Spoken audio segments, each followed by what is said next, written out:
Story time with my narcissist. So one thing I want to share is with a narcissist, remember, they have no boundaries. They have no emotions. They have no empathy, compassion. At least the one I was with, who is very much a textbook narcissist.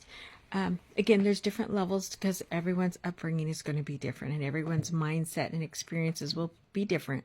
So please understand, not all narcissists have the exact same behaviors. There are two different degrees depending on, where they're at on the spectrum, kind of like autism and other kind of psychological disorders. Now, I was with a narcissist for 10 years, so I come from that area. I don't have a degree in this field, although I am now going back to college to work on a second graduate degree in this action and social work and trying to get a better understanding of the psychological aspects of trauma.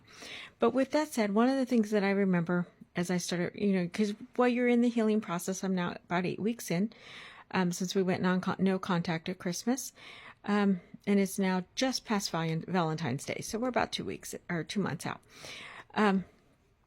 Was one time when he told me, just kill myself. You're worthless. You're useless. Go kill yourself. No one wants you here anyways.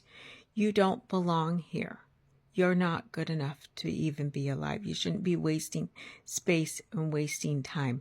No one likes you anyways. No one else is going to deal with you but me. And I think you should just kill yourself because it would be better off for all of us. And those kind of things hurt.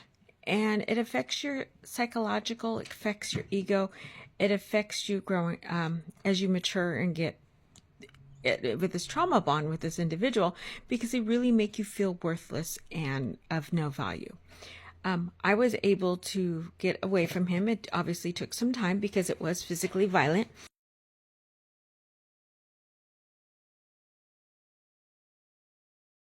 That nothing, so shut the fuck up. He had threatened me to kill me because he said he would do it himself if I didn't want to do it.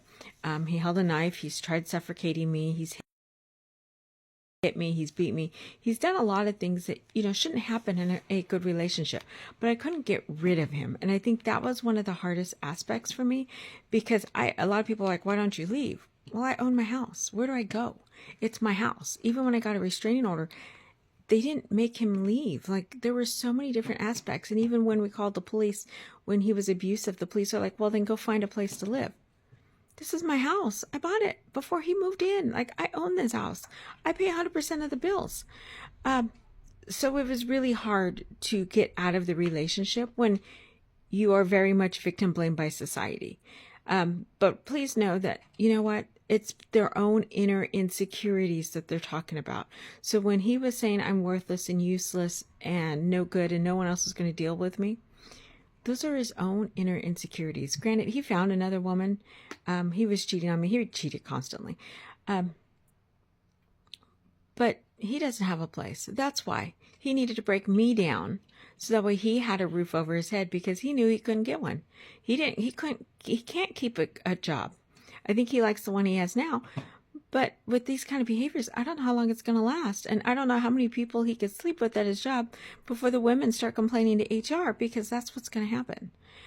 So it's going to be interesting to see exactly how this all plays out. At this point in time, I'm out of it. I don't care anymore.